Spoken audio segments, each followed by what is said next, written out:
Right now, I mean, today, we have more brilliant, highly educated minds walking the earth than at any point in human history. Oh, absolutely. The sheer volume of data is staggering. Right, we have unprecedented access to data, to science, historical records. And yet, if you look at our primary vision for the future, our, overarching plan for human survival, it often seems to be, well, building a rocket to abandon the planet. Yeah, it's a bit bleak when you put it like that. It really is. So, welcome to the Deep Dive. I'm so glad you could join us today because we are looking at this really fascinating tension from a book called BE, A Hero, Decode Your Greatness. It's a fantastic read, honestly. It is, and specifically, we are zeroing in on the author's foundational concept today, which is Principle 1, the Humanistic Approach. And, when we usually hear the word hero, we picture a solo crusader, right? Yeah. Someone with superpowers. Right, the lone wolf type. Exactly. But these sources we're looking at, they completely flip that script. The goal for you listening today is to discover why ultimate greatness isn't about individual glorying at all. It's about empowering others, teamwork, and, well, fundamentally just being more human. Okay, let's unpack this. Yeah, let's dive in. Because the contrast the author draws right at the beginning of the text, it is incredibly stark. It really hits you over the head. It does. Like you mentioned, we prioritize venturing to Mars, right? While completely neglecting the preservation of our own home, Earth. And the sources argue that this paradox isn't just, some accident of modern funding or a random technological trend. Right, it's not just billionaires liking space. Exactly. It's a direct result of how we currently define greatness and how we approach problem solving on a global scale. So how exactly does this text redefine greatness then? Because, traditionally, the cultural narrative of a hero is just fundamentally solitary. Oh, complete. We picture the lone genius, the singular crusader who is so incredibly talented or so highly educated that they just swoop in, they fix the massive problem entirely on their own, and everyone else just stands around and watches. And that's exactly the myth the text is trying to dismantle, that solo savior narrative. It just tears it down. Pretty much. Yeah. Before the author even attempts to define what this humanistic approach actually is, they spend a significant amount of time diagnosing why that lone genius model is actively harming us right now. Okay, wow. Harming us how? Well, the source material points right back to that paradox of modern progress you just brought up. We have an absolute surplus of scholars today. We have degrees and specialized intellect literally everywhere. Right, more PhDs than ever before. Exactly. Yet despite all that brainpower, our planet is suffering at a deeply alarming pace. The author highlights this daily deluge of misleading information and what the text specifically calls a disappointing lack of exemplary conduct from political leaders. Oh, wow, okay. Let me just pause on that critique of leadership and information systems for a second, Sure. because for you listening, I think it is important to note that the text is diagnosing broad systemic failures here. Right, absolutely. And I want to be super clear on this point, too, just to explicitly state it for everyone listening. The text is critiquing leadership and information systems very broadly. Yeah, we aren't taking any political sides here. No, not at all. Our deep dive today is simply reporting the author's perspective exactly as it's laid out in the source material. We're not endorsing a specific political viewpoint. We are just exploring the overarching premise that the systems running our world are, in the author's view, fundamentally fractured. Exactly. We're just looking at the philosophy behind it. Right. The text isn't pointing fingers at one specific party or policy. It's diagnosing a cultural illness, really. The author is suggesting that we've built a society that idolizes sheer intellect and individual achievement over collective well-being. Over being human, basically. Yeah. Because when you prioritize individual metrics of success, like, securing funding, publishing the most papers, hoarding resources, saving a complex, messy planetary ecosystem isn't very appealing to that mindset. No, it sounds like a lot of unglamorous work. Exactly. It requires too much sacrifice. Escaping to Mars, on the other hand, well, that's the ultimate individualist fantasy. It's a solvable, clean engineering problem for a very select few. But wait, I have to challenge the underlying premise here just a bit. Go for it. Isn't individual genius what actually got us out of the caves in the first place? Think about it. If people like Marie Curie or Albert Einstein just waited around for some kind of collective consensus, would they have achieved what they did? That's a fair question. Right. The author points out all these scholars as if having highly educated minds is somehow a detriment. So what does this all mean? Is the author anti-progress or anti-education?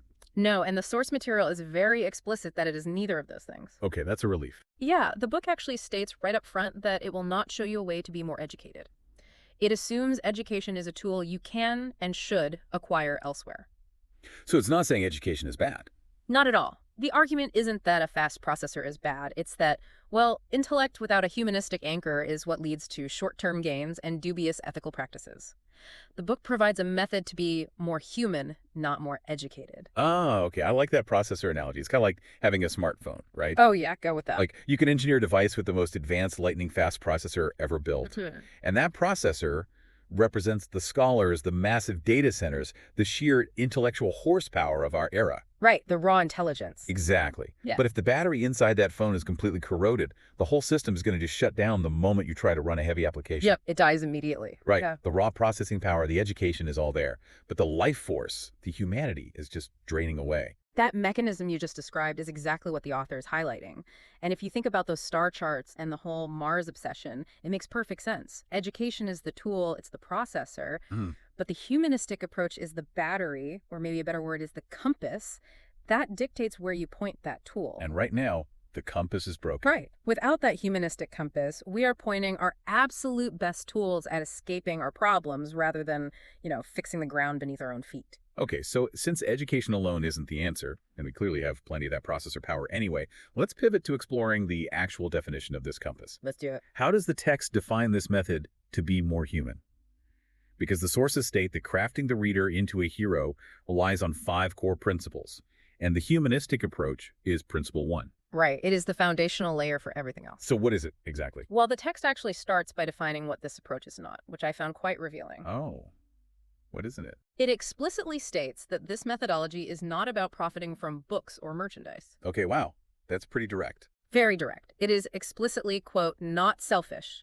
Selfishness is identified throughout the text as the root cause of that Mars versus Earth paradox we just talked about. So it's actively stripping away all that commercialism we usually see in the personal development space. Exactly. It isn't about building your personal brand or becoming this isolated, untouchable guru. I love that. And when the author gets to the core method, they define it using 2 really powerful verbs. They say it is to cross-pollinate and to empower anyone. Yes, and that word choice is highly deliberate. Let's think about the actual biology of cross-pollination for a second. Okay, taking us back to science class. Just for a minute. In an ecosystem, cross-pollination is the introduction of foreign genetic material into a plant to produce seeds and fruit, right? It requires friction. It requires a bee or the wind taking something from one distinct entity and literally crashing it into another. Without that external interaction, a species stagnates. It becomes incredibly vulnerable. So in a human context, that means you cannot cross-pollinate if you're just locked away in a silo hoarding your degrees. Exactly. You can't just talk to people who think exactly like you. Right. If you are a specialized software engineer, true cross-pollination isn't just attending another engineering conference with other software engineers. No, that's just an echo chamber. It's taking your analytical frameworks and sitting down with, the marketing team or an artist or someone in supply chain. You are introducing a foreign concept into their ecosystem, and you're letting their realities challenge yours. That is the exact mechanism. Traditional academic or corporate structures, they often reward us for building walls around our expertise. Oh, absolutely. Knowledge is power, so hoard it. Right. But the humanistic approach demands that we tear those walls completely down. And then there's that second verb the author uses, to empower anyone. Yes, empower anyone. This takes the whole concept even further. The source material outlines this deeply radical vision for the reader's ultimate success. Here's where it gets really interesting, in my opinion. Oh, definitely. Because the author's ultimate vision for you, the reader, is not just your personal success, it's enhancing the future of others. Right, they actually explicitly say they hope to one day read the listener's own book or watch their TED Talk or read about them in a magazine. Yeah, they refer to the readers as heroes in the making. I love that phrasing. Heroes in the making.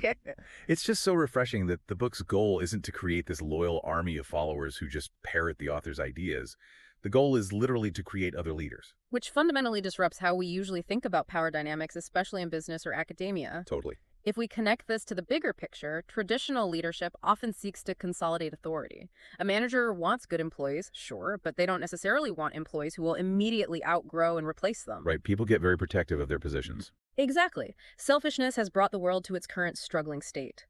But under the humanistic approach, true heroism is a chain reaction. Chain reaction, I like that. By cross-pollinating ideas and genuinely wanting the people around you to surpass you, you aren't just improving yourself, you are creating a legacy that outgrows you. So it's about shifting from individual effort to this kind of collective momentum. Exactly. And that chain reaction naturally leads us to the actual mechanics of how monumental things are achieved. Because it's one thing to say, oh, empower others. It's another to actually do it on a scale that matters. Right. How do you actually execute that? Because the text encourages inviting friends to join this legendary process or creating a version of your own. And the goal is to stretch the boundaries of possibilities. Yes, and the author introduces a specific term for what happens when you do this successfully. Oh, right. The cyclonic synergy. They say you need to create a cyclonic synergy around you. Yes, cyclonic synergy. Let's examine the physics of a cyclone to understand what the author is really demanding of us here. Okay, more science. I know.